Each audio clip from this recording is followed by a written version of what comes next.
अस्सलाम वालेकुम नाजरीन। ड्रामा सीरियल क़यामत के नेक्स्ट एपिसोड में आप देखेंगे राशिद इफ्रा पे हाथ उठाता है, उसको थप्पड़ मारता है, जिसके बाद इफ्रा सना को लेके अपने घर चली जाती है और राशिद से कहती है कि मैं अब इस घर में नहीं रहूंगी। इफ्रा के जाने के बाद राशिद बहुत ज्यादा पछताता है और सोच में पड़ जाता है। राशिद सोचता है कि मुझसे गलती हो गई, मुझे इफ्रा पे हाथ नहीं उठाना चाहिए था, जिसके बाद राशि बहुत ज्यादा परेशान हो जाता है। तो वहीं दूसरी तरफ इफ्रा बड़ी परेशान है। इफ्रा सोचती है कि मैं अपनी बहन समरा की मौत का बदला इन लोगों से लेकर रहूंगी, चाहे जो मर्जी कर ले ये लोग। जो कुछ जुल्म इन्होंने मेरी बहन के साथ किए और अब मेरे साथ कर रहे हैं, इनको मैं नहीं छोड़ूंगी। यानी इफ्रा को अपनी बहन बहुत ज्यादा याद आती है और इफ्रा बहुत ज्यादा दुखी हो जाती है। तो जिसके बाद नाज़रीन आप देखेंगे कि राशिद बहुत ज्यादा शर्मिंदा होता है और इफ्रा के घर पे आता है।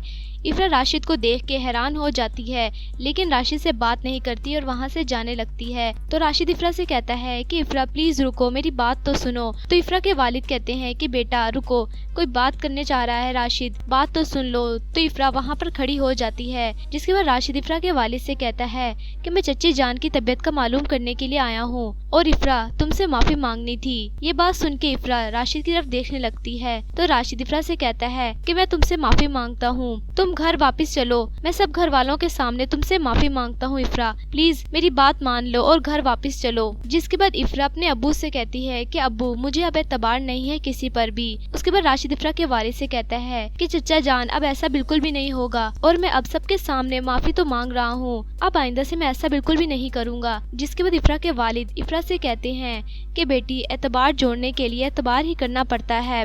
इफ्रा अपने वालिद की बात मान लेती है। राशिद जब इफ्रा से माफी मांगता है तो इफ्रा सोचती है कि जितनी तुम्हारे अंदर अकड़ थी सब निकाल दूंगी मैं, और जितना तुमने जुल्म किया मेरी बहन के साथ उस सब का भी बदला तुमसे लेके रहूंगी। राशिद जब सबके सामने इफ्रा से माफी मांगता है तो इफ्रा सोचती है कि जिस तरह तुमने मुझे थप्पड़ मारा, आज तुम्हारी माफी से तुम्हारी सारी अकड़ निकल गई है। तो जिसके बाद नाजरीन आप देखेंगे कि इफ्रा अपने वालिद की बात मान लेती है और राशिद के साथ घर पे चली जाती है, सना की खातिर भी और अपने वालिद की खातिर भी। इफ्रा जब घर पे जाती है तो राशिद की वालदा इफ्रा को देख के हैरान हो जाती हैं। जिसके बाद राशिद की वालदा इफ्रा से कहती हैं कि तुम अब कैसे आ गई यहाँ पर। तो इफ्रा उनसे कहती है कि मुझे कोई शौक नहीं था यहाँ पर आने का, आपके बेटे ने माफी मांगी है मुझसे और वो खुद लेके आया है मुझे इस घर में। ये बात सुन के राशिद की वालदा इफ्रा की तरफ देखने लगती हैं। तो जिसके बाद नाजरीन आप देखेंगे कि राशिद के वालिद इफ्रा को बहुत ज्यादा प्यार करते हैं और सबके सामने बिठाकर इफ्रा से कहते हैं कि इफ्रा बेटा आइंदा तुम्हारे साथ इस घर में कोई जुल्म और ज्यादती नहीं होगी। ये बात सुनते ही राशिद की वालदा वहाँ से उठने लगती हैं और चली जाती हैं। तो जिसके बाद नाजरीन आप देखेंगे कि इफ्रा कमरे में होती है।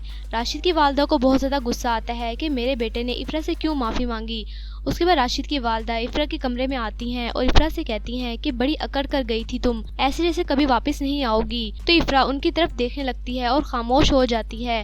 राशिद की वालदा इफ्रा से कहती हैं कि चंद घंटों में ही दिमाग ठिकाने पर आ गया है तुम्हारा इफ्रा। ये बात सुनते ही इफ्रा राशिद की वालदा से कहती है कि मेरा दिमाग ठिकाने पे नहीं आया, बल्कि आपके बेटे का दिमाग ठिकाने पे आ गया है। उसके बाद राशिद की वालदा इफ्रा को देखने लगती हैं तो इफ्रा उनसे कहती है कि ताई अम्मी कड़वी बातें कर कर के आप थकती नहीं है क्या। ये बात सुनते ही राशिद की वालदा इफ्रा की तरफ गुस्से से देखने लगती है तो इफ्रा उनकी तरफ हंसते हुए देखती है। राशिद की वालदा से ये सब कुछ बर्दाश्त नहीं होता तो राशिद की वालदा गुस्से में होती हैं और वहाँ से चली जाती हैं। तो ये सब कुछ राशिद भी सुन रहा होता है। जिसके बाद राशिद सोच में पड़ जाता है क्या वाकई मेरी अम्मी जुल्म कर रही हैं इफ्रा पर। यानी राशिद के दिल में इफ्रा के लिए हमदर्दी पैदा हो गई है। उसके बाद इफ्रा राशिद की वालदा के चले जाने के बाद इफ्रा बहुत ज्यादा हंसती है और सोचती है कि एक एक से मैं अपना बदला लेके रहूंगी। ये कुछ सीन थे जो कि आप आने वाली एपिसोड में देखेंगे। वीडियो अच्छी लगी हो तो प्लीज लाइक करें और मेरा चैनल सुपर ड्रामा रिव्यू को आपने लाजमी सब्सक्राइब करना है और बेल आइकन को प्रेस करना है ताकि आपको हर आने वाले लेटेस्ट ड्रामे के रिव्यूज मिलते रहे। तब तक के लिए अल्लाह हाफिज।